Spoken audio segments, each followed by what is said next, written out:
আসসালামু আলাইকুম সবাইকে। আমি সাদমান উৎস আপনাদের কাছে চলে এলাম নতুন একটি ভিডিও নিয়ে।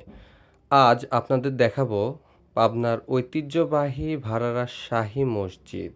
শাহী মসজিদটি নির্মিত হয় ১১৭৬ হিজরিতে বাদশাহ শাহ আলমের শাসনামলে।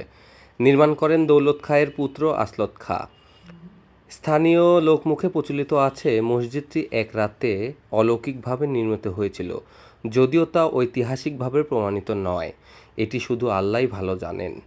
এটি একটি ৩ গম্বুজ বিশিষ্ট মসজিদ, যেখানে বড় ও ছোট মিলিয়ে ৩টি গম্বুজ রয়েছে। মসজিদটি প্রায় ৩০০ থেকে ৪০০ বছর পুরনো স্থাপনা এবং এটি সংস্কারের মাধ্যমে সংরক্ষিত আছে। পাবনা শহর থেকে প্রায় ১২ কিলোমিটার দূরত্বে অবস্থিত এই মসজিদটি। প্রতি শুক্রবার হাজার হাজার মানুষ এই মসজিদে জুম্মার সালাত আদায় করতে আসেন।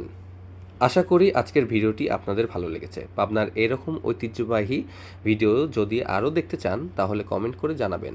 আজকের মতো ভিডিওটি এই পর্যন্তই। দেখা হবে পরের কোনো ভিডিওতে। আল্লাহ হাফেজ।